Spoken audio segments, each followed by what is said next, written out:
Mini skirt on, dip my body in glitter. Platform sneakers, all the boys want a picture. Two foreign cars, I make rich look richer. Save your breath, baby, I'm not going home with ya. Mini skirt on, dip my body Hello, in hello, glitter. hello. You're now tuned in to the A Little Bit Alive podcast. I'm your host, Kristen. Welcome back to another week. Guys, I'm so excited about this episode because it is a very special, extra special episode that I have been waiting for a while now. We have my mom. Hi, Mom. Hi. Oh my God. Hi, everybody. Guys, I am so excited to have her on the pod. Like, for real, I don't want you guys to think that I've like intentionally been ducking and dodging my mama for real, but my girl is a busy woman, okay? She be working like literal overtime, you know what I'm saying? Like, she be working. Okay. And then on top of that, she has like other things to do. She takes care of her family. She's there for her mom. She's an eldest daughter as well. So she's really just like the matriarch, right? Of our like generation of our family. And that's a heavy crown. I'm the fake triarch. The matriarch. Because the matriarch is my mom, so I'm the fake triarch. I'm second in line. That's technical, right? Like I always view you as like our matriarch, you know, when Granny's gone, but yeah, technically she's still here, so you're the matriarch. But you give matriarch energy for real. Like you Thank you. really do a lot for us. You do a lot for your family.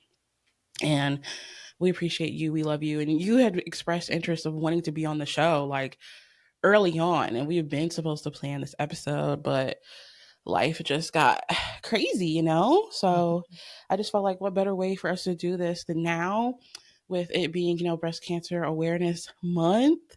Everybody knows that October is the month of pink. Okay. And we take that very Yeah. seriously. Yes. For those who are listening, my mom just pointed out her pendant, her pin that she has on her shirt that says love. And the O has a breast cancer ribbon on it. And she is a proud breast cancer survivor. How long has it been now? 7 years. It's been 7 years. So, yes. And for those who don't know, I don't know if I introduced you by your name. My mom's name is Vatina. I love my mom's name. It's very unique. I don't know a lot of Vatinas. There's a lot of Tinas out there, but the Tina, or like sometimes the AI will say Vatina. We joke and call my mom Vatina.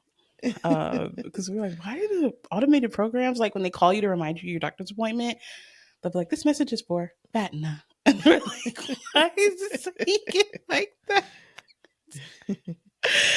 But yeah, so Vatina, big Vatina, not the little one, like big stepper team. She's in the building. I'm so excited. So we, you know, wanted to share my mom's breast cancer awareness, her journey with that, because we really wanted to spread awareness, you know, on breast cancer.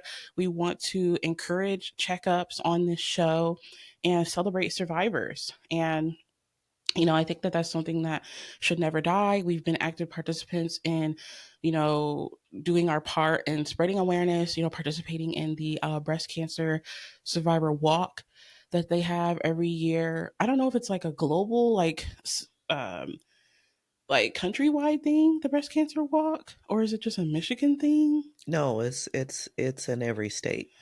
Okay. And it's Yeah. run by, okay, guys, we're back. I just looked it up, and it's the breast cancer Making Strides walk, Making Strides Against Breast Cancer. And it's run by the American Cancer Society, join the nation's #1 breast cancer movement. It says over the past 3 decades, the American Cancer Society Making Strides Against Breast Cancer fundraising walk has united communities, companies, and individuals, and has grown into the nation's largest and most impactful breast cancer movement. These 3 to 5 mile non competitive walks provide a supportive community for courageous breast cancer survivors and people living with, I never know how to say this, metastatic Yes. breast cancer, caregivers, and families alike. We are the movement. So, yeah, this year the Making Strides events will take place in more than 150 communities nationwide, many during October, Breast Cancer Awareness Month. And the movement is to be the hope to help end breast cancer as we know it for everyone. So I will be sure to link this website in the description so that way you guys can join, because there's options for you to lead a team, to fundraise, and join the movement, to participate in the walks. And there's information on the website that lets you know that there's more than 319,000 people that were diagnosed with breast cancer this year. There's more than 4 million breast cancer survivors living in the US today, and there's over 150,000 breast cancer patients living with metastatic disease today. So this company, the American Cancer Society, invests in $600 million in breast cancer research grants during the last 30 years. They funded the study that proved mammography is the best tool for early detection of breast cancer. And they connect women facing breast cancer with information and support through trained breast cancer survivors on a secure mobile app. So they're doing a lot of great things for the community. They have shirts and they have different things where you can like donate directly to the cause. So this is a platform that we personally have participated in as well. And our local community, my job previously is a big funder, and we have gone and gathered, done the walk. Child, that year we did that walk, I was like, wait, it's kind of rough. Like, why y'all include an uphill? I said, It oh, was we gotta. just a 3-mile walk. And it was cold. It was cold that day. On top of Yeah. that, thighs on 10, freezing.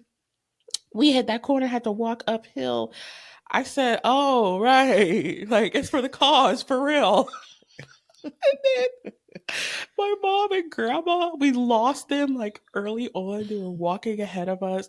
And then my dad was gone too. So then me and my sister are like, girl, we just gonna have to take our time, child, because we can't keep up. Like, my mom and grandma are nurse girly, so they're used to walking fast, right? But Yeah. I couldn't do it. I said, kudos to y'all for keeping up with the crowd, because we were one of the last few, me and Janae, to finish. But yeah, it's a great organization, a great, walk that we, love to participate in. And I really want to do it more often, but life be life in. So I'll be sure to include resources in the description. And I have a few questions that I wanted to, ask my mom for us to talk about her journey and spreading awareness. But before we get into that, if you're watching this video on YouTube, thank you so much for being here, guys. I really appreciate it. Go ahead and give this video a like, okay, in the name of breast cancer awareness. Comment down below any questions that you may have, about breast cancer or awareness or anything like that. If you have your own journey, let me know. Like, if you've been through this, or you have family, um, you know, or a friend of somebody who has, breast cancer, and what, what's that journey like, because it affects everyone, like, let's open up the conversation in the comments down below, and subscribe. I just hit 800 subscribers on YouTube, and I'm now on my road to my first 1K. So if you could subscribe, I would really appreciate it, you guys. And if you're listening on Spotify and Apple, rate that 5 stars and leave a review to let me know what you think about the show. So when it comes to my mom's breast cancer journey, we're going to start off with asking you, what led to you getting checked? Did you notice something yourself, or was it, found on your routine mammogram? Like, what's the tea? I did not notice anything myself. I had been getting yearly mammograms due to my mom's half sister being diagnosed with cancer and passing away. So I had been getting mammograms early in my 30s. As you said, life's, and my dad was sick. My parents are divorced, by me being the eldest. My dad was diagnosed with dementia, and for about 3 years, I did not have my mammogram. So when I finally decided, oh, okay, I need to start back, that was when I had the mammogram, and I was never worried, getting my mammograms. But that particular year, I still wasn't worried. And I got a letter saying that they saw something, and like, okay, it's nothing. I've been called back for mammograms, second mammograms before. So I'm like, okay, Yeah, because for it's those who nothing. don't know, like it does not always mean that you need to be alarmed when you have to come back and get add views. Is that what you had to do?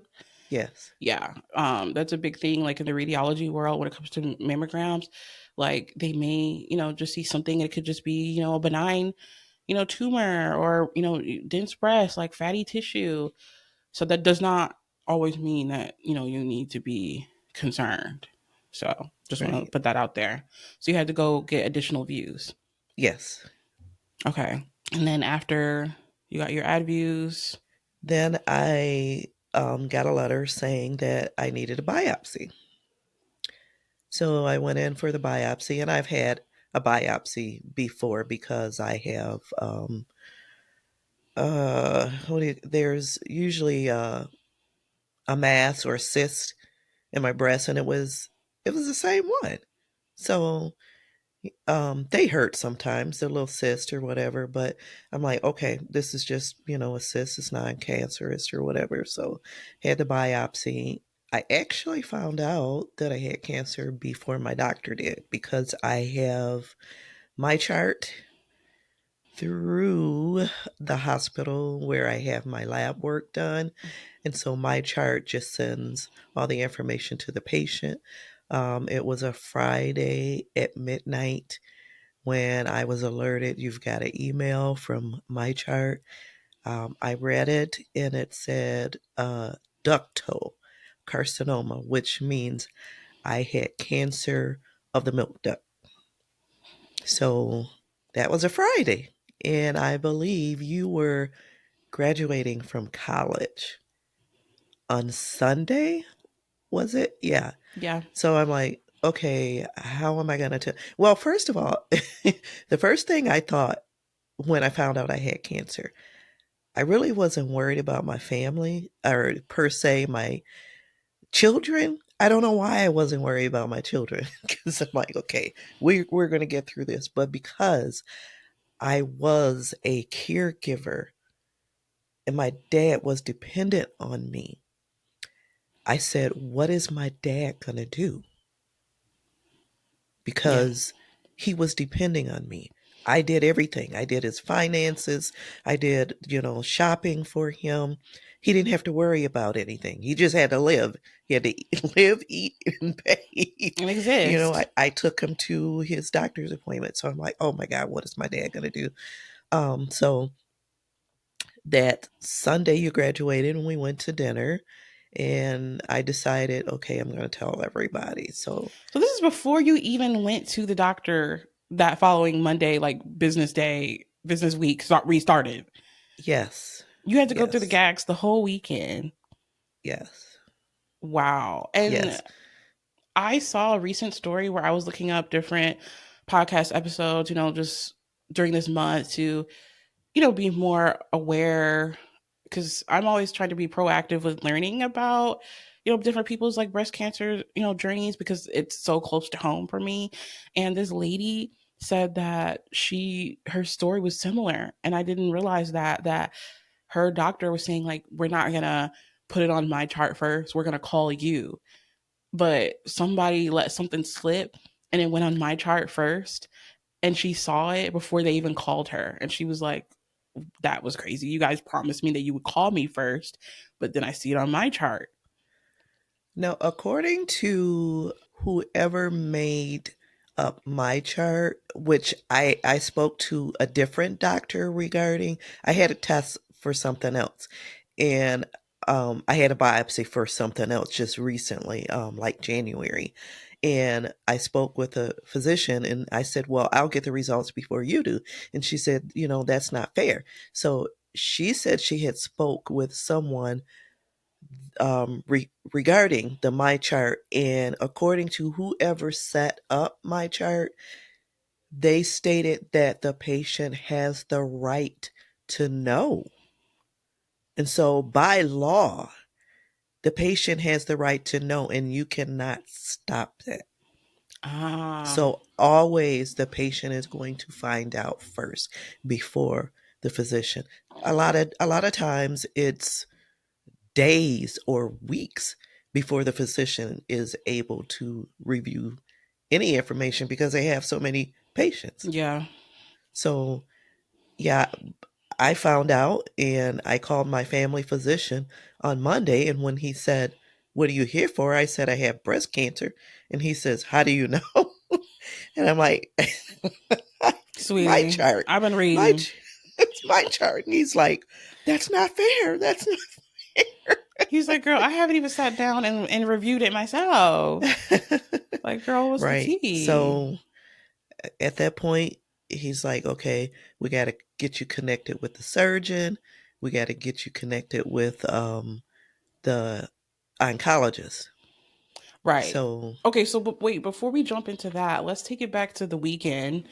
Friday you found out, then when did you decide to tell family? Like what was that whole thing like again?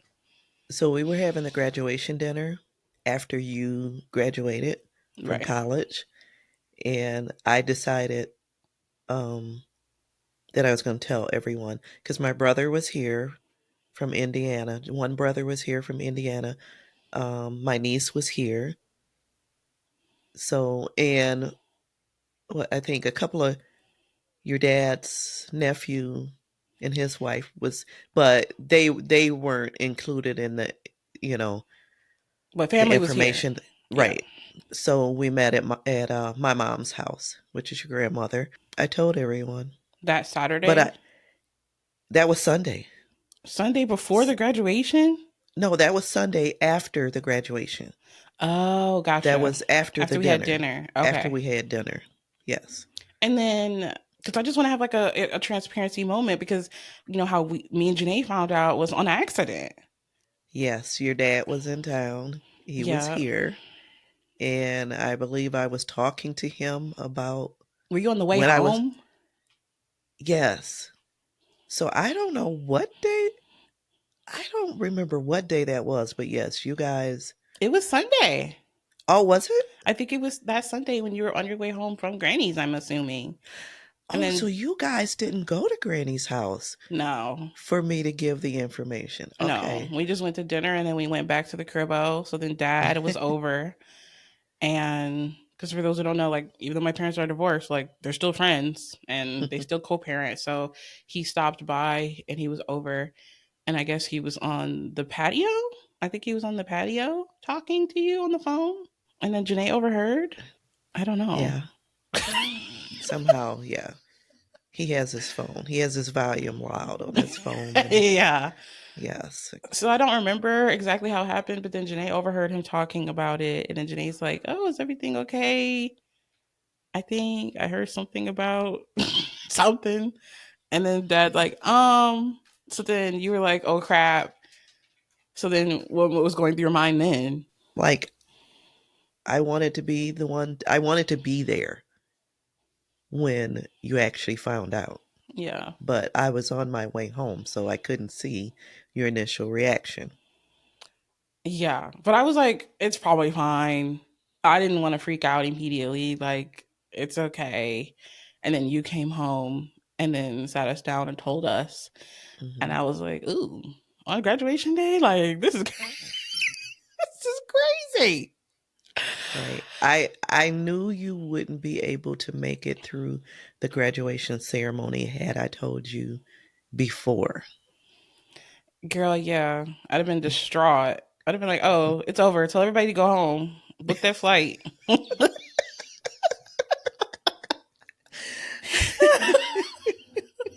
Mother knows best.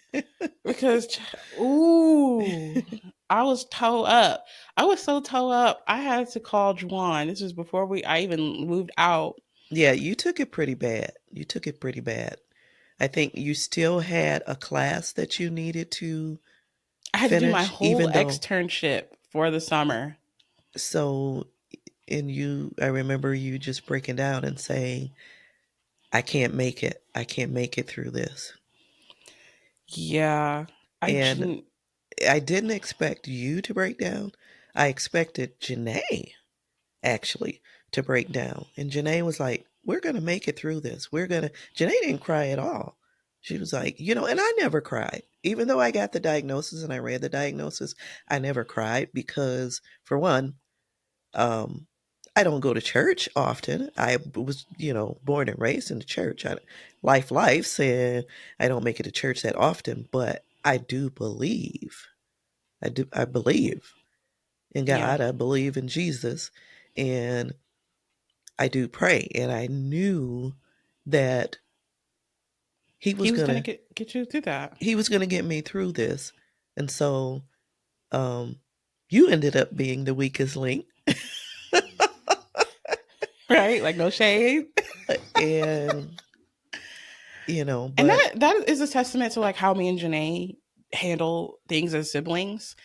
Like when I can't handle, she's like the rock. And then when she's going through it, I'm the rock. mhm. So yeah, I was surprised too. But Janae and you were like, it's cool, guys. Like, what? But I'm like, oh, I don't even know the stage. I don't know the treatment plan. I don't know nothing, but it's over. Like, I, I just, because I'm so, I mean, I'm not even going to, I still try not to judge myself for my reaction because, like, I don't play when it comes to my family, I love my family and, I love my mom. So in the moment, I'm thinking, like, what will I do without her? There's so many times where Granny's always like, what you gonna do without your mama? And I'm like, die. Like, what? What me to say? She goes, I go too. Well, I can't even handle nightmares where my mom or sister or dad like passes away and I wake up genuinely unsettled and sick.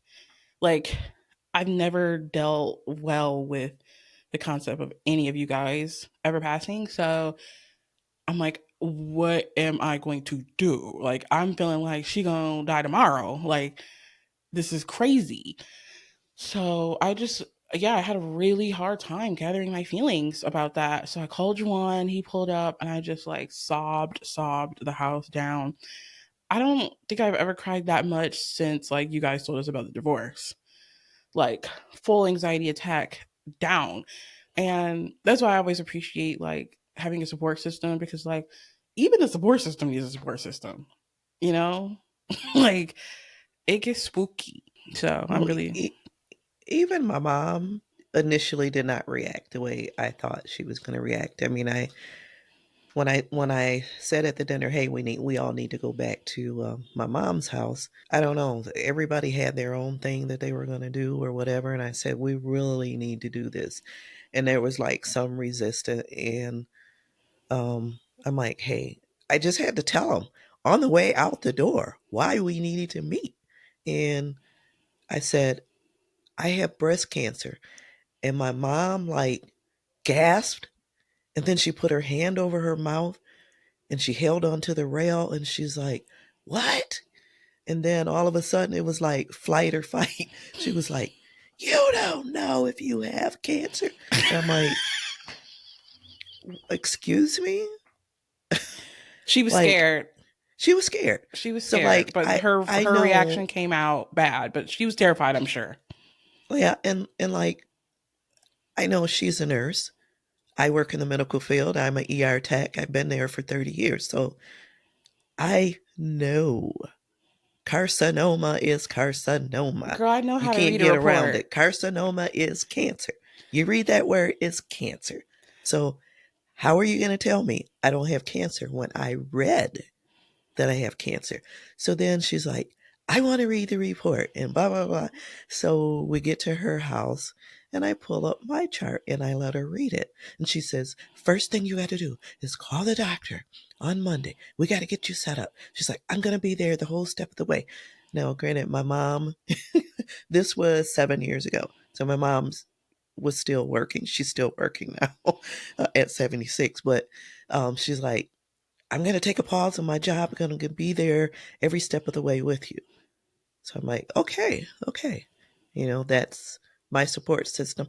I didn't worry about you guys, I guess, because my mom is always there for my medical stuff. By her being a nurse, she's always there every time I have surgery because, of course, she knows medically what to do. So, you guys haven't had to be burdened with that yet because, my mom takes care of that. But Yeah. yeah, so, when I went to the surgeon, she was there. Do you want me to get into explaining the stage? Or, Yes. Because the next question was, what was your treatment process like? Surgery, chemo, radiation. So yeah, what stage were you? And any information about the specific type of cancer you have, if you can share that with us, that'd be great. okay, so when I went to the surgeon's office, there's a flyer or picture on the wall that shows you the different stages of cancer. So he had the biopsy report, and he came in and he said, "You actually have stage 0." So, to my surprise, I had never heard of a stage 0 Yeah. cancer. So that's the very beginning.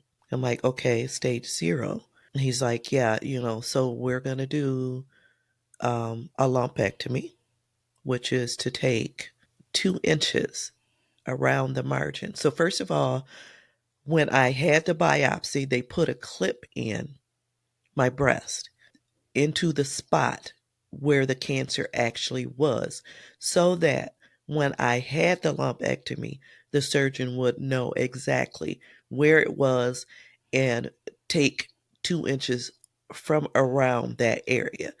So, yeah, he told me he was going to do a lumpectomy and that I would have reconstructive surgery. So I'm thinking, reconstructive surgery, what does that? I said, who does that? And he says, well, I'll be doing that. He said, I'll just take some tissue and move it over into your breast and make it look normal. So I'm like, okay. So I think this surgery was scheduled 2 weeks out. I went in, I So that had was the a lump. quick turnaround. Yes, I was surprised. I was really So surprised. right after So, biopsy, they said surgery 2 weeks. Let's get it. yes. Okay. So I mean, I wasn't like prepared. Like, Girl, you didn't have time to I process mean, nothing. right, right. So I'm like, okay, 2 weeks, we're doing this. Okay, I got to tell my job I'm taking a sick leave. you know. So the day of the surgery, my best friend was there, and Shout out to Bestie. That meant a lot. She was in that and, waiting room with us. Turned. It's and okay. she We're was gonna get through this. she's my coworker. She was there. She's like, I'm gonna be there every step of the way with you also. I remember the breast navigator, which the breast navigator. So I had the surgery where I work, and also they have different fundraisers for breast cancer awareness, and the navigator actually helps people through breast cancer diagnosis, their surgery, after surgery. So Marcia was there with me, giving me Shout information. out to Marsha. I worked with her through Yeah. my job as well. And sorry to cut you off, but I just want to let people know that that is a thing where they have different programs with breast cancer navigators at like local hospitals, at our local hospital, and I'm pretty sure they have it like at different, places as well. And not only, like you said, do they help you, with navigating your breast cancer, any questions or concerns, but they also have a program that they get funding from that help people who are less fortunate, who don't have access to insurance. So there's been multiple times, with me working in radiology where patients need, additional views, or they need a CT, they need an MRI, and they can't afford that additional imaging outside of the free mammogram, and that program is there to help cover those expenses. So for anybody who's out there who may be in that situation, reach out to, your local hospital, or see, if they have like breast navigators or any program like that. Yeah, and actually, my job had a fundraiser last night. Every year they have what's called Pink Palooza, and they have a different design of T-shirt. So you buy a T-shirt to help support. They usually have they have big fundraisers. So they have bigwigs that come in and rent a table, and big sponsors, and all that money, 100% of that money goes back to the program, and that's how they're able to help people. Yeah, so back to my story of having so Marsha was there, my mom, on the floor with me. They initially took me to to IR, interventional radiology. Well, actually, I think it was nuclear med, because they thought they would have to take some lymph nodes from under my arm, Mm. but before the procedure started, someone came up and said, "Hey, no, she's not having any lymph nodes removed." I didn't know what was going on, but I was along for the ride. I was going to go Like, girl, you along gotta with take them, take them. whatever they were going to do. So they said no, no lymph nodes would be taken. So went back to the OR, and I woke up, went home the same day. There's like it was my left breast. Like I said, it was in the milk duct. So it's hormonal. I had like a 2-inch scar. They ended up putting in a marker, which is a dissolvable marker, because I was going to have radiation. I went back to the doctor post op, and they had the biopsy back from the lumpectomy. And he said, "I'm going to tell you right now, there was no cancer." And I'm looking at him like, "What?" And he says, "There was no other cancer found with your lumpectomy." And I'm like, "Okay." And he said, "I think it was so minute, small, that when you had the lumpectomy, or when you The had biopsy. the biopsy, it sucked it all up. So here I am, like, okay, what's next?" And he says, "My dear, you don't even have to have radiation." So I'm like, "I'm done?" And he's like, "You're done." So he's like, "I'll see you back in about another 2 weeks, just to make sure your wound is healing." And so I ended up taking about a month off from work for the whole procedure, just to make sure um, I was healed. I didn't want to go to work in the ER and be exposed to anything and get a possible infection. I just wanted to make sure everything was okay. Um, had I had radiation, my time off would have been longer than Right. a month, but I did not have to have it. Um, at that point, what that was, my surgery was, I'm trying to think, May 13th, 2018. In October of that year, I did my first breast cancer walk.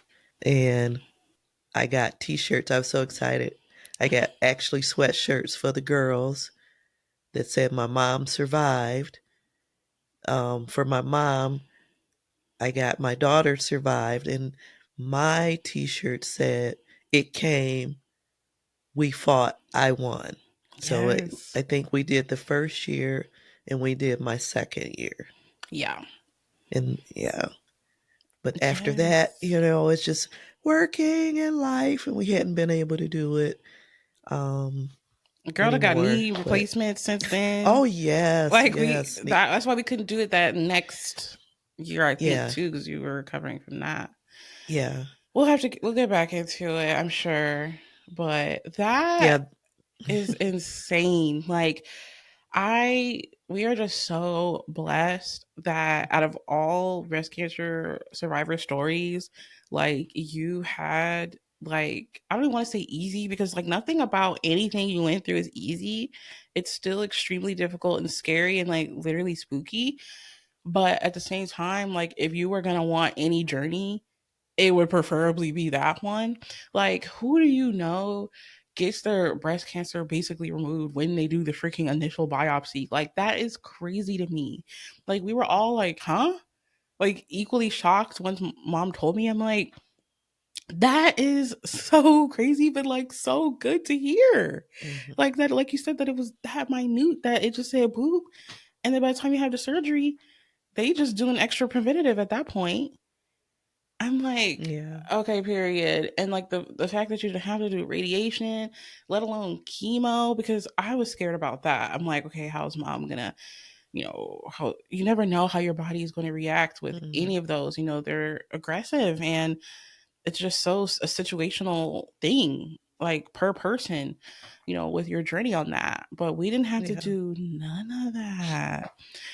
So Yeah. that was incredible. So after that, yeah, you just continue to maintain your mammograms, right? And that's Yes. all you got to do. Well, I was placed on anti-cancer medicine, anastrozole.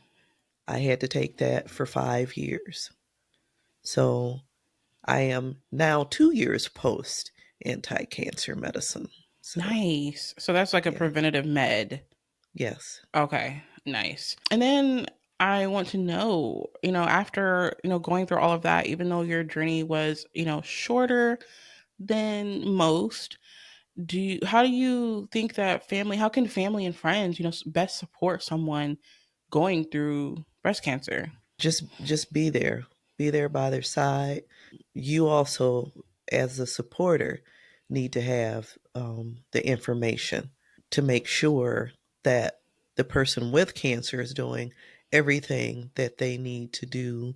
They are taking advantage of every possible situation, Any help? remedy. Yeah. Yes. Yeah. I mean, Yeah. it's always, like I said, my best friend was there. That was really nice. I mean, she was shocked. Her being there was a big help. I mean, I don't always tell her what's going on with me, but I decided, that I would share it. And when Marcia came and was giving us the information, I think Marcia was like, "Would you like there was a packet or something that they could send out to my home?" And I'm like, I'm okay." And my best friend said, "No, send her the information, mail the information, whatever you got, give it to her." Right? Because why would you So say no? I don't know why. I mean, hey, it's He's like, I'm more trying to just mail. get out of here. No shade, but I want this to be done and over. And I don't want to think about it once this is done. Yeah, Like, are you kidding me? Oh my goodness. And then yeah, I think that's important. Staying knowledgeable, reaching out, seeing is there anything that you can do. And I think the only thing that I could do, in my position, as eldest daughter for you was just to continue to keep doing what I needed to do. I'm like, okay, I know my mom wants me to continue to be strong. She wants me to keep up with my studies.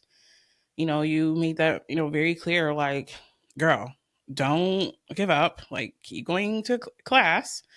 So I'm like, okay, girl, I'm gonna go get educated through the tears.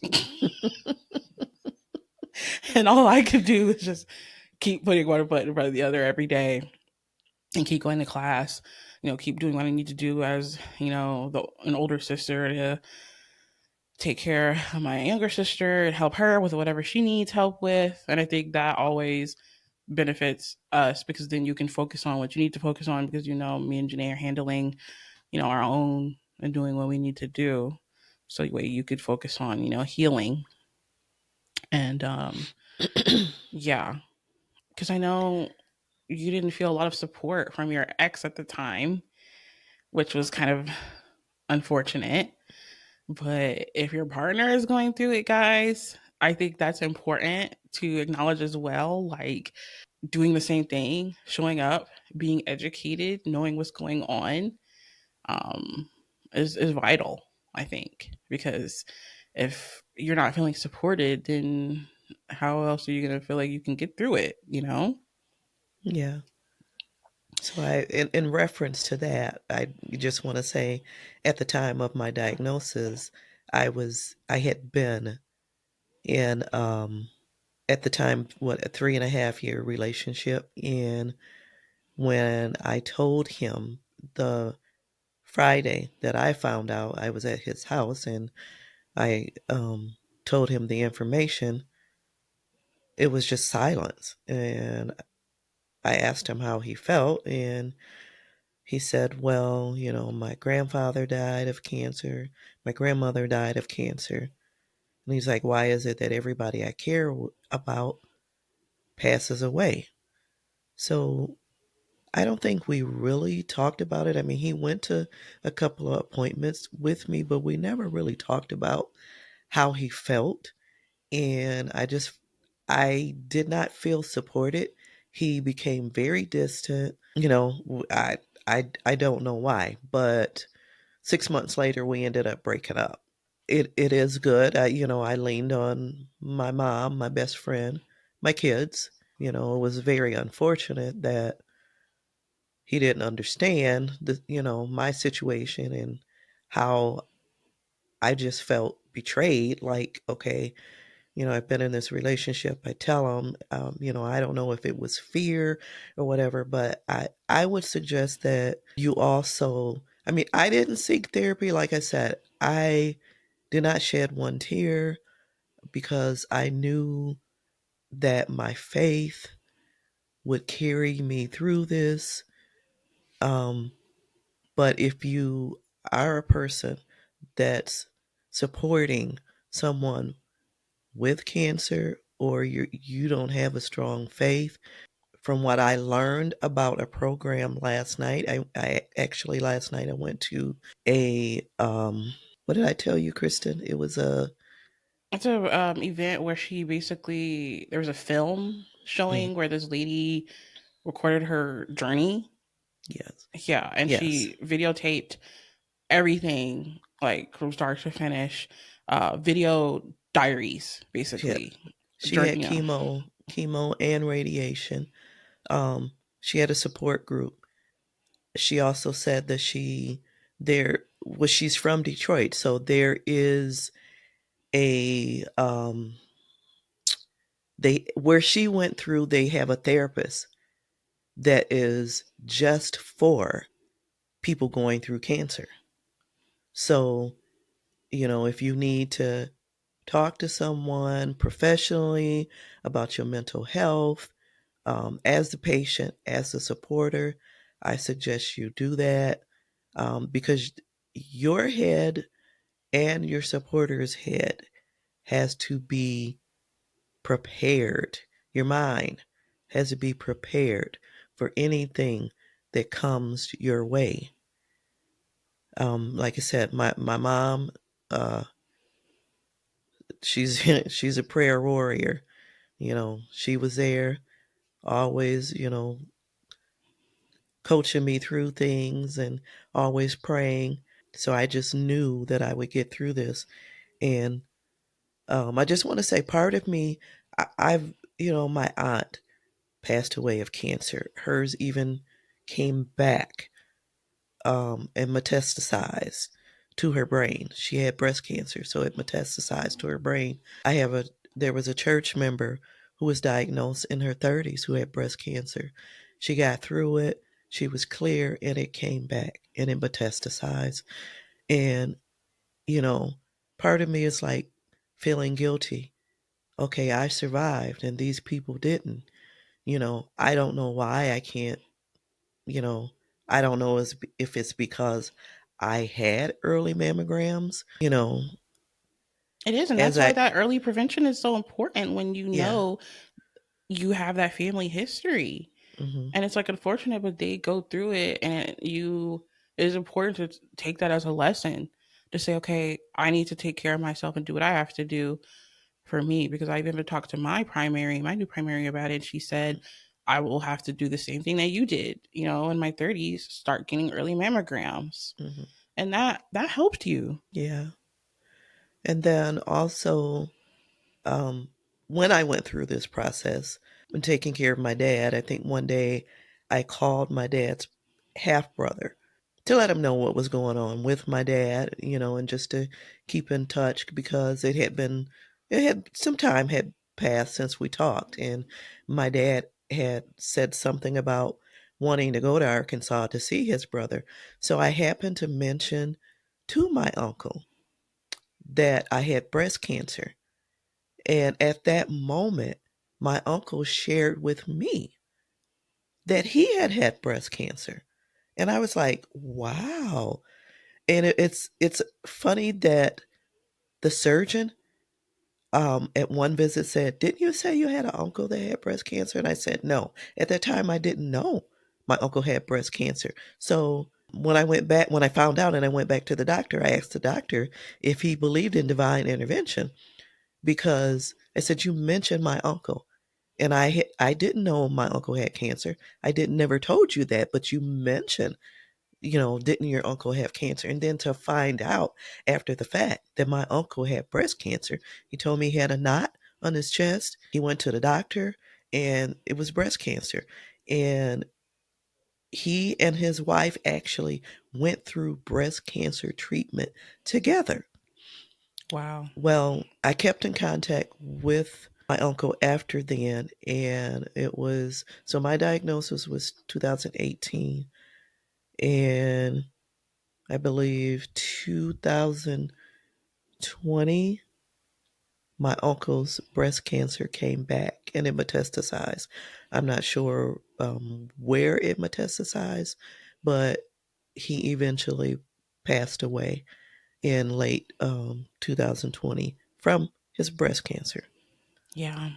And that's important that I want the audiences to remember is that men do get it as well. So if you feel like something's going on, don't be ashamed and don't hesitate to reach out and, speak to your primary about, any concerns that you may have. But yeah, I totally forgot about that story. That's crazy. But yeah, I think that, like you mentioned earlier, if you feel like you don't have the mental endurance, on your own, there's no shame in that to get through it. And, making sure that you reach out to support groups or journaling or, Mm, trying therapy is important. And I think that I wish that as a supporter, wish I could have started therapy then rather than me starting it in 2021 like I did. I think 2018 I would have really benefited from starting it like right after your diagnosis because mhm. that was rough like even after because you have Yeah. this like you don't have a sense of security at that point because even Mhm. then like they'll tell you you're free but you're like is she because then you hear stories like you said of it coming back and I don't want that to Mhm. be a situation where it can scare people but it is a very real possibility and like you said you do have to try to build your mental endurance to be prepared as much as you can be if that is going to be a thing or not Mhm. because anything can happen but thankfully like you said we're here you're 2 years off the anti-cancer medicine and we're Gucci but don't be afraid to seek support elsewhere as well. Okay, so I think that kind of like covers our question of like what advice would you give to someone who's just been diagnosed because we Yeah. talked about how can you best support someone who's going through it but also advice that you can give to someone who's been just diagnosed that kind of covers all of that you think. Yeah. I Okay. mean, you're just want to say if you're not in a good mental space, you're not going to do well should you have to have chemo or radiation. Like you have to be in a good headspace or not exactly good, but a decent headspace. You know, you can't give up. Don't give up. Yeah. You just got to keep going and you got to fight. The documentary that I saw, the video documentary that I saw last night, um, she said that she had her chemo and she was on her knees praying, which she often did, but she didn't have enough strength to to stay on her knees. So she said she laid on the floor next to her bed and she prayed and she ended up falling asleep. I mean, you know, that's what I suggest is, if you're a warrior, a spiritual warrior, you just pray. Your supporter, you guys get together and you pray or discuss the situation. But you got to be strong. Strong mind is a strong body. So you have to have it together or somewhat together. No one's saying it has to be perfect. By Right. all means, nothing has to be perfect. You just have to believe. That you can And get through this. yes, Yeah. yes, And for those, who any of the girlies gays days who like may not be religious, even then, like just leaning into whatever you believe in just is important. Like period. Regardless, leaning into your support system, having self belief is just essential. yeah. So my last question for you here is: has your perspective on life changed since becoming a survivor? Um, yeah, yeah. I would say so. I mean, initially I was like, oh, I'm gonna do this. I looked up uh carcinogens and what causes cancer. Initially I was like, oh, I can't have any more barbecue. I can't, Girl, eat the barbecue. right. So PSA. I'm like, That was a it's crazy like era because mom was it was. like, there's no shade, but we were like, okay, well, we got to do, what we got to do. My mom's like, we're gonna have a clean diet. I can't eat this. Is eat this. Change up, deodorant. Those Yes, are those. Either way, it is valid it is. because the things that we're putting on our body and in our body is something that you do need to be mindful of. Period, because there are a lot of cancer causing products Yes. that are out there. Yeah, and that was the time when, and I still am very vigilant about parabens and sulfates. Yes. You know, that are the chemicals that are in a lot of things we use that are known to cause cancer. Um, Yeah, we use I paraben basic free, sulfate free shampoo still Yes, as a family. I stopped relaxing my hair. I don't color my hair either. And of course, after I decided not to relax my hair, then that's when they said that relaxers for African American causes cervical cancer. So, you know, I went natural. Well, I've gone natural before, Yeah. for other reasons, but this is the third time. In 2018 or before, I think it was the end of 17, I went natural. Um, and then I just decided after my cancer diagnosis that I was not going to relax my hair anymore and that I would stay natural.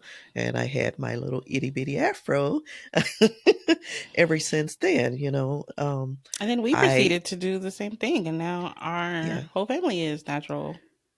So I initially switched to aluminum free deodorant.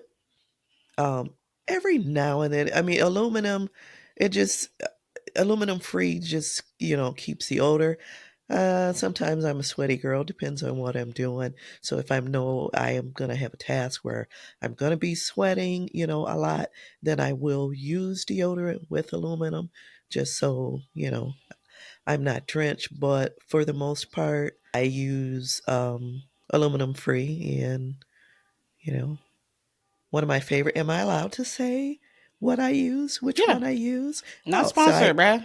Okay. So I use Dove, the Dove 72-hour aluminum free. And I also use Lumi, which Yes, I've is, heard great things about Lumi. yes, it's pH balanced. So you can use it everywhere. Yeah, that's the new thing. The girlies have been using like whole body DO. I've been Mhm. seeing so many commercials about it. And I'm like, okay, we get innovative. Yeah. Yeah, I definitely know we gotta like reel it back in. We gotta get back into it with the clean diet of it all. Hmm. But hey, like you said, I want that barbecue, babe. Like, hey. I don't eat a lot of barbecue because I was thinking, hey, we gotta do this clean diet or whatever. So I'm like, oh, we can't have barbecue, and so it's maybe twice a year that I get the grill out and do something, and I. Because that's on women on the grill, okay? I know y'all uncles be on the grill with the sandals on, but one thing about it, my mom's sort of a pit master of sorts. Do you think you could survive on a barbecue pit show, or you like no? It's No, just no, no, okay. no, no, no, no, no, no. I absolutely not. No. Oh my god! Because I love watching my barbecue showdown show, Mhm. and I'm like, OMG. I mean, I do what I do for the family. It's good enough for my family. Yeah, But, I watched my dad when I was growing up, and when my parents divorced, my mom was like, I don't even know how to start a fire. So it was always me and my mom and you guys, her grandkids. And so I was like, okay, I got to learn how to do this because my mom wants some barbecue, and anything my mom wants, we got to make that happen. And yeah, so, since 1985, that's when I graduated from high school, I've been taking over on the grill. that's just so But crazy. Like, but I not do your little love my brothers, you. yeah, I do love my healthy stuff. Like I with cooking, I hate the prep. Yeah, I'm not a prep girl, that I don't know, it's tedious. But the older I get, it's like prep is a little bit more relaxing. But um hey, if I had a chef or someone that prepared meals for me, it would be all healthy. yeah. You'd have more of Like a clean. yeah, like the Yeah, event we went to last night, there was, a little hors d'oeuvres, and it was healthy hors d'oeuvres. We had asparagus, and it was grilled asparagus, grilled tomatoes, cherry tomatoes, cheese tortellini. We had hummus with chips and with bread. Hey, that's my kind of thing. and you have an advantage too because, like, unlike me and Janae, you're not a picky eater. Like, you pretty No, much right, eat anything. right. So if anybody would have like the best outcome of eating like a clean diet, it'd be you. But like I said, like food be good though. But you do eat like relatively well, you know, especially since then. Like you don't. Sometimes you be forgetting to eat. Shoot, I'm like, Yeah, did you eat today? Like what? yeah. There's a lot of days where I eat only because I have to eat to survive. Yeah, You know, yeah, which is why I can't lose weight. In order to lose weight, in order to maintain a healthy weight, you have to have a balanced diet, and you have to eat 3 meals a day and your snacks. And true. You have to eat enough. there's a lot of days where I only eat 1 meal a day, and I don't suggest that. I mean, of course, when I was going through my cancer diagnosis, I did eat my meals. This is post. I mean, within the last couple of years, Yeah. where I don't eat a lot, but you know, got to stay healthy when you're going through that cancer. Yep. Healthy mind, like you said, healthy body. Yes. Okay, period. So that was really interesting, like getting to know about your journey. It was quick, but that doesn't mean that it wasn't, mentally taxing. Hmm. And you really made it look easy, as a mom. You still did what you needed to do to look out for us and always make sure you're, putting your girls first, but also leaning onto your support system with your mom and your bestie. So, yeah, like it's just once again, I just love you so much and I admire, your strength and your endurance as you got through that because you handled it, we all know now, like better than I would. And I think like you could say like it's like a result of like your faith, but then also like you're generally kind of like a flight or freeze type of person. So I think that in the end, like, does help you like get through it, because it seems like you kind of just like freeze, hold your breath, and then once it's done, and that's how you get through difficult situations. Yep. And sometimes you just gotta, like, if that's how you deal with it, hold on to that and do what you gotta do to get through it. Yeah. So yeah, so I figured we would play a little game. This is just a mini game, no pressure. It doesn't mean like you're awful if you don't get any of these questions right. Like, that's no shade, because we know that you love me, you care for me. We all know that. Like, my mom is truly the best mom, and I just love how you. I think that both my parents like have like different love languages. Like, my dad is like very like words of affirmation, and he's very like, sometimes I think, there's moments where you're like, oh my God, he says love you too much. No shade, Dad, love you. But he's like a very softy like type of guy. But with my mom, But she's more remains masculine. right. But Yeah. But when you know him, like, oh my God, he's just a teddy bear. Like, really, he has a hard shell.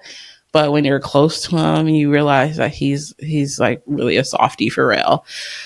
But with my mom, I feel like you're more of like, the quiet but like gentle force, where your love language that you project is more like acts of service, versus like words of affirmation. Like, it takes you a minute to figure out what you want to say, but then when you do say it, like, my mom always knows what to say when it really comes down to crunch time to like make me feel better.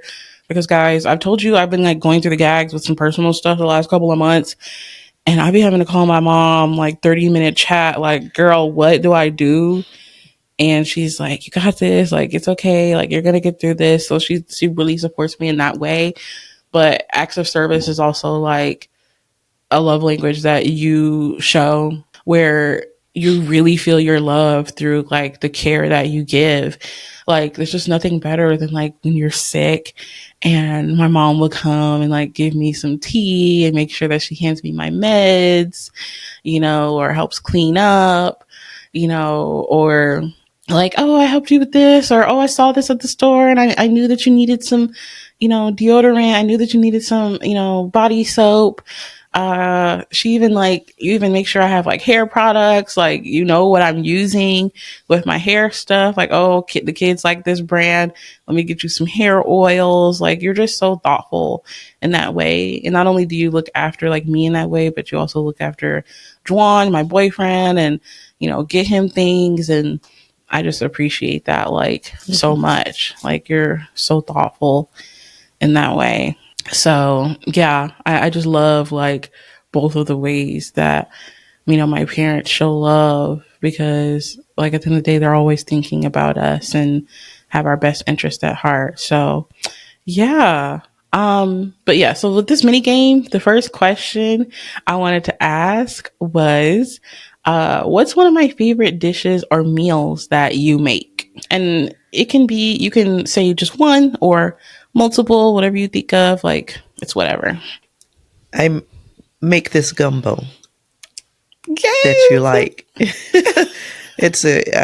I cheat. I, use a gumbo soup mix, but her ultimate favorite is my gumbo with shrimp and sausage and rice.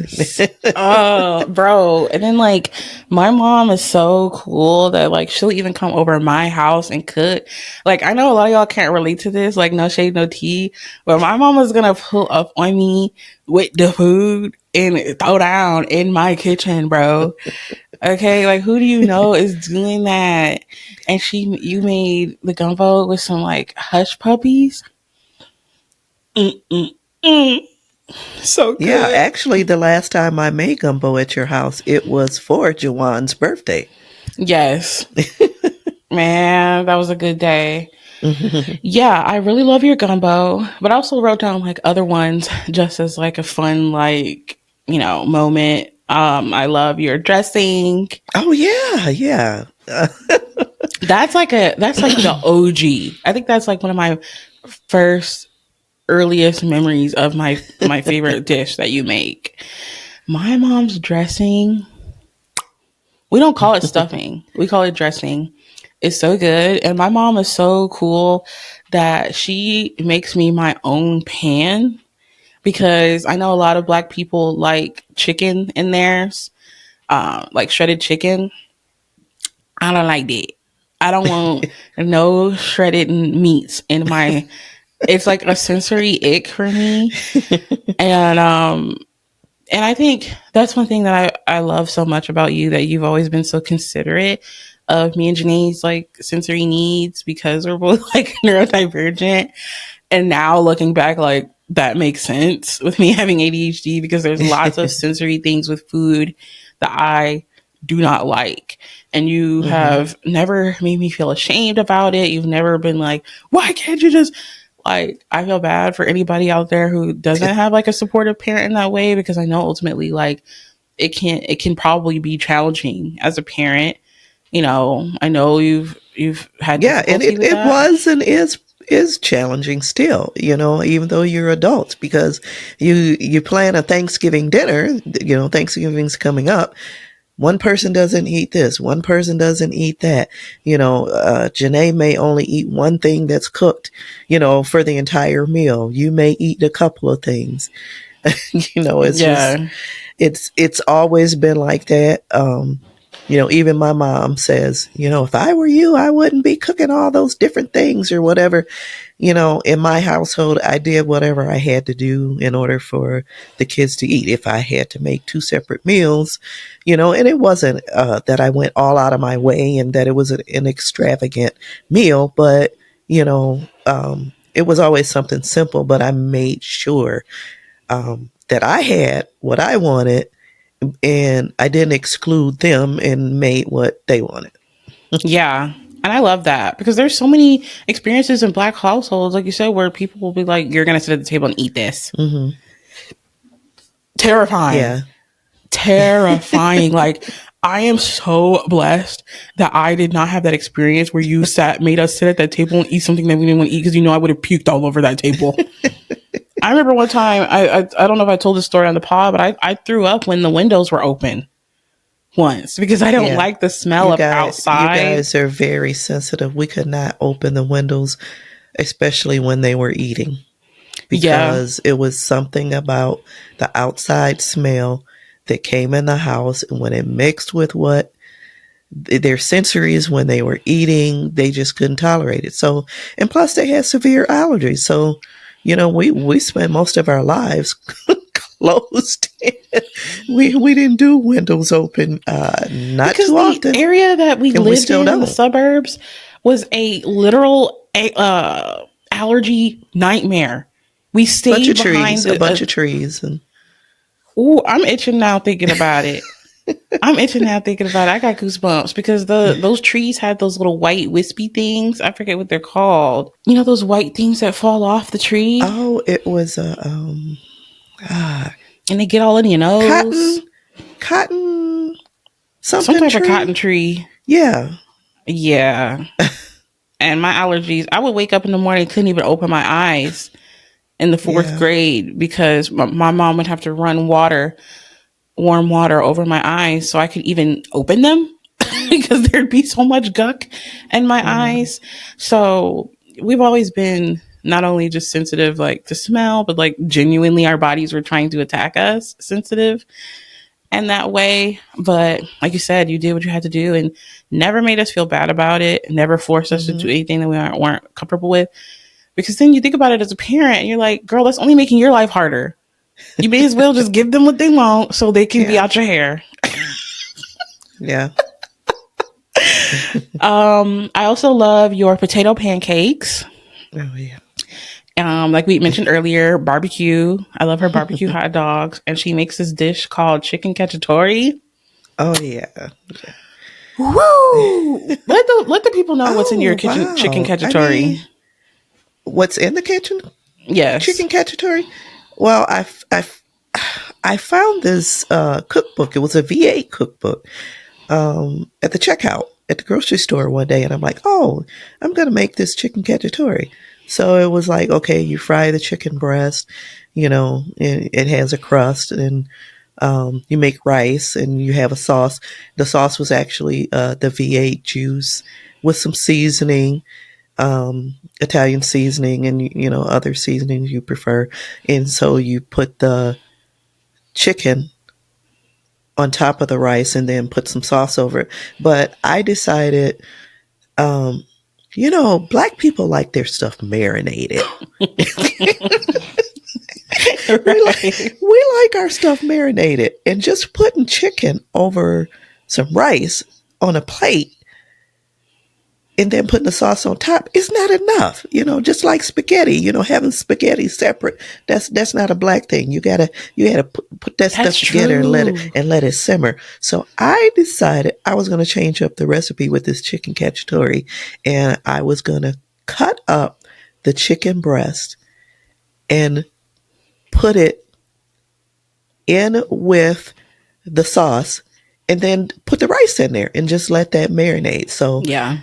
So it's almost like it feels like a chicken soup, but it's like thicker than a soup yeah. at the same time. But it's almost like almost feels like a chicken gumbo. Mm-hmm. Like I didn't realize you remixed the dish. Thanks for bringing that up, because I have not made that in a long time. Girl. So that may be coming. Eek! Guys, this is why you film with your mom. Because I was asking Juwan, I'm like, do you think my mom will know like the answer to these questions? And I'm like, what do you think? Like, do you know my favorite dishes that my mom makes? And he said chicken cacciatore, and I'm like, right. Because me and Juwan have been together so long that he's even had the chicken cacciatore. It's not his favorite because he's not a tomato sauce type of person, but he loves the gumbo. But even then, he was like, the chicken cacciatore is good, but it's just because I don't love a tomato sauce that much. Because he even gets like light sauce on his pizza, which is sick to me. And we recently had an argument about that because he ordered a pizza with light sauce and it was dry. And I'm like, did you put light sauce on this? And he was like, yeah, I didn't know it was going to make a difference. And I'm like, you know that I don't like light sauce. I had a meltdown and everything, called dad crying. He's like, here's some money. Just order something else. Like, it's not a big deal.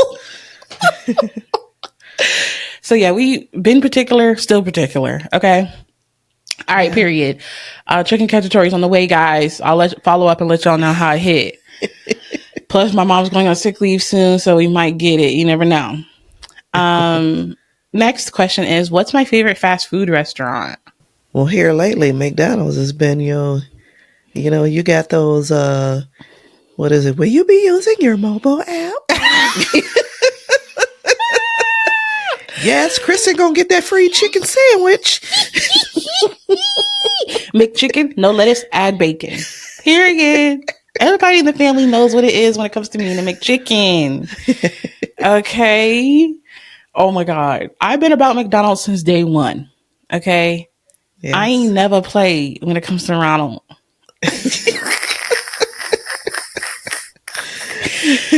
I know as like back then you were like, what is up with this kid at McDonald's? We would leave Thanksgiving dinner and I said, can I get some McDonald's? Yes, you did. And even still to this day, I might go get McDonald's after. Just ate chicken, just ate dressing, but I need a 6-piece. To make me feel whole.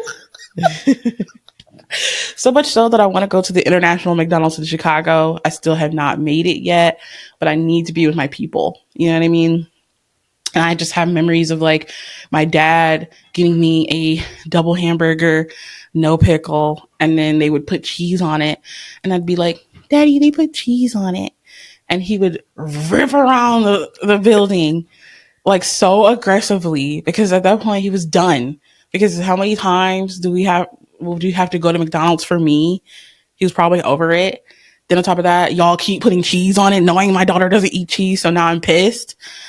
I for the life of me, I still cannot figure out why you don't eat cheese.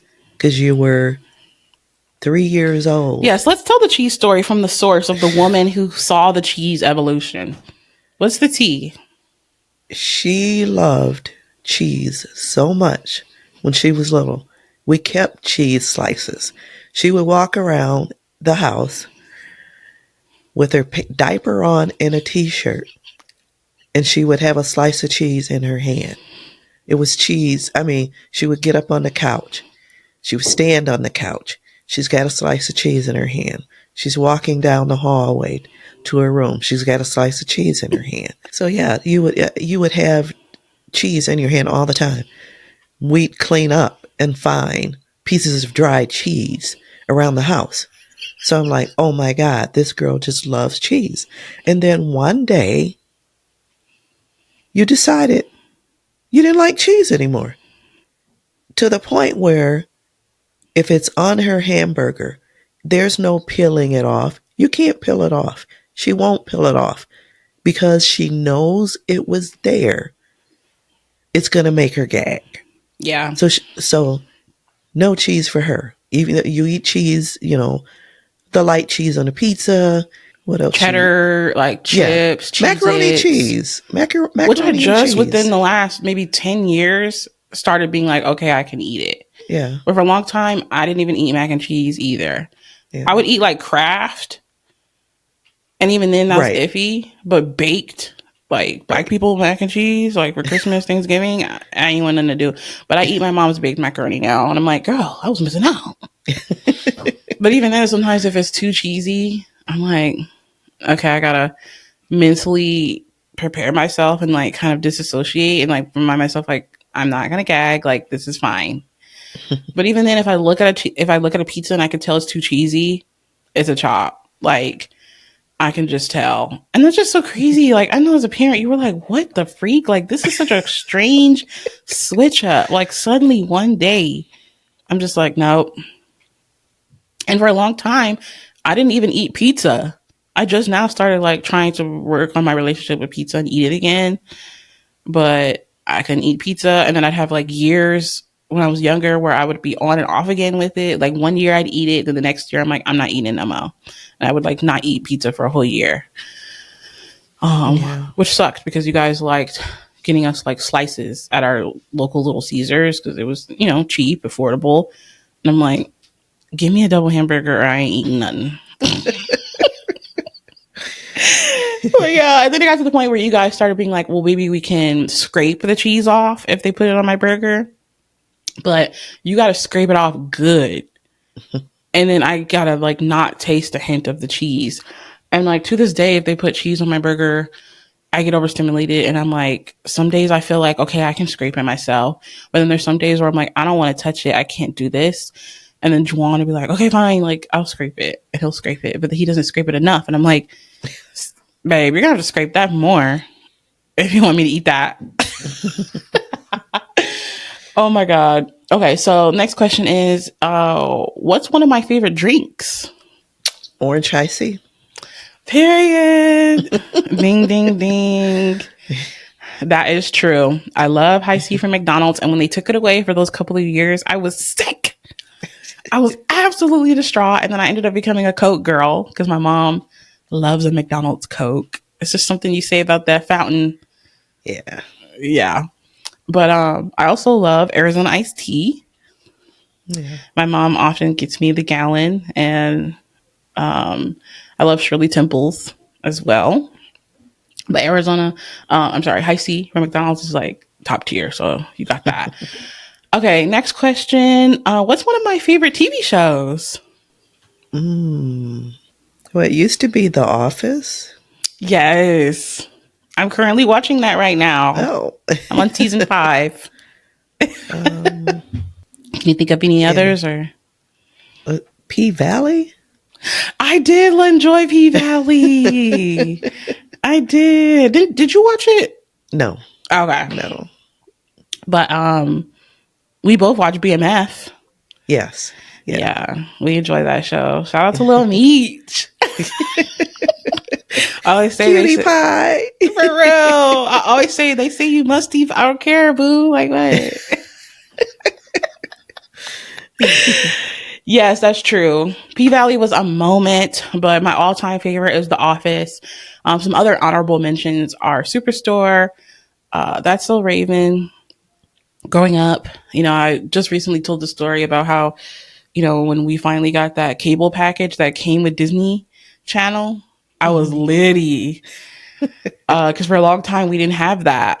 And I love Abbott Elementary and I love Scandal. I've been recently watching Scandal. Okay, next is what's a store that I like shopping at? Five Below. Yep. Yes! Five Below is the ultimate. There's been many a time that we've all gone to Five Below together, with our crumble cookie trip. Some other honorable mentions are Bath and Body Works, and I love Miniso in Great Lakes. I don't know if you've been to Miniso yet. Mm-mm. Okay. No. Next question is, do I prefer salty or sweet snacks? I want to say sweet because you love your muffins. True. I mean, you do love a chip, though. Yes. You do love potato chips. Well, I Mm-hmm. want to say it's both. You're right. You're right. You're so right. I think this is like, now that I think about it, I'm not such a black and white person on this end as I thought it was. I would say salty because, like you said, I love a chip. And Mhm. whenever me and Juwan like go to the store, he's always going to get like candy, fruit snacks, like gummy bears, and I'm going to get a chip. But I also love a muffin. So then Mhm. recently at the gas station, they have these mega muffins and they're like muffins, or I love a blueberry muffin. As you know, my mom Mhm. will like sometimes surprise me with a treat and bring over blueberry muffins. I love like cakes, cookies, but yeah, you're right. I'm usually going to get a chip and a muffin or a little donut. So that is true. Okay, next is, am I more of a morning person or a night owl? You're a night owl, even though you have a daytime job. You're a night owl. I mean, that was the schedule I was on when you guys were little, and you both are night owls. I'm a night owl, and you both are truly night owls. That's true. My mom is often like, I literally was just texting you like a few days ago at like 2 a.m. and you're like, okay, but why are you up? Right, because you got to be at work at 7. And I'd be fighting for my life at that Like, computer, but I get I it was done. up because I was at work, but why are you up? You're at home. And that's why having a third shift, mom, growing up. Okay, this next one might be tricky, but do you think that I prefer summer or winter? I think you're a winter girl, Period. You got just that right. because, and I say that because of your allergies and stuff, that you got to deal with. Winter is, I see you don't even wear a heavy coat in the wintertime. You just wear a hoodie. I mean, that's when she's the most comfortable in the wintertime. You don't have to worry about the allergies and And sweating or none of Mhm. that, the bugs, nothing. But then there's a moment where like in the earlier days I love like having like an Ugg boot, a pea coat. What's it called? Is that what's called? Pea coat? And a Mhm. scarf moment. Like, yes. Yeah. I just love a cute little like winter fit. But yeah, because of allergies, like I've always been a winter girl. Even though now that I drive, I hate the Michigan winters. I'm gonna still take it over the summer. Okay. Last question is, what's my favorite holiday? Halloween. Yes! Ding, ding, ding. Oh my gosh. Okay. I was like not worried one bit. I knew you were going to nail these questions. And that's on my mom knows me. Period. Oh my gosh. Well, that was so much fun.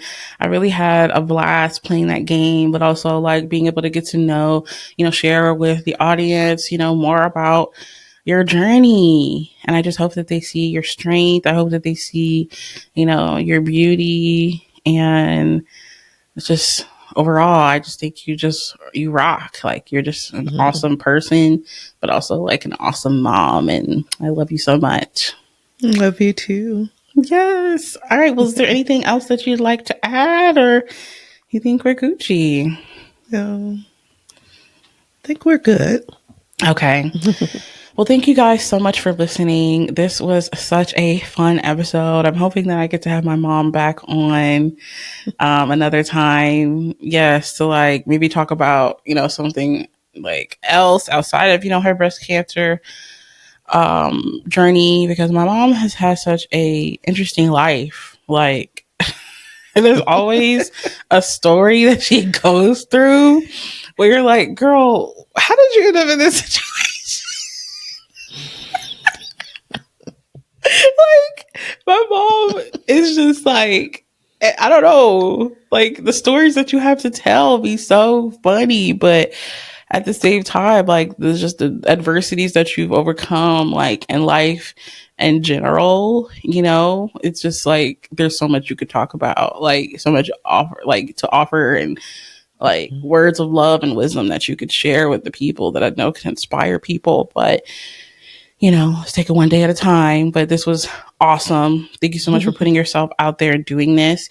And like I said at the beginning of the episode, if you're watching on YouTube, like, comment, subscribe.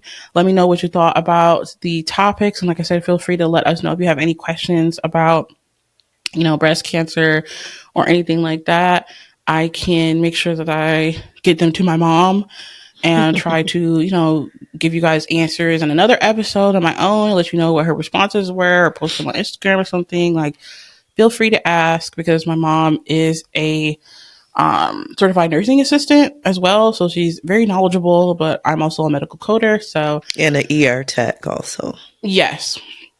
So we both have a lot of knowledge about a lot. And with me working in radiology, I am often working with breast cancer patients, just also people that have, you would think, I mean, I just saw a patient that has like, was it tonsil cancer of the tonsils? I'm like, what? Oh my goodness. Like, there are so many different type of cancers out there.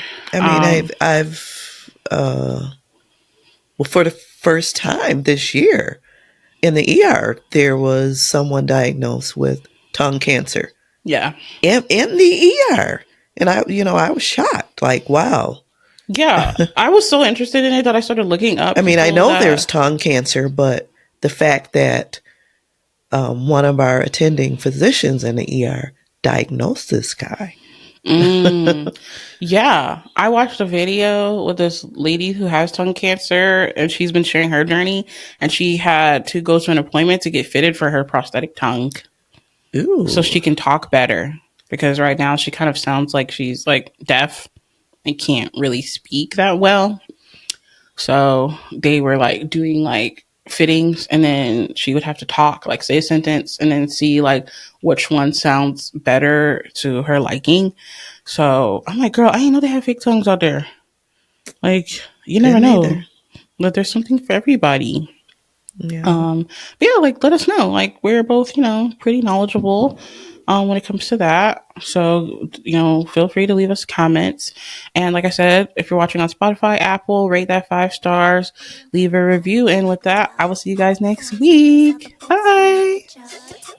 Cause I make rich look richer. Save your breath, baby. I'm not going home with ya.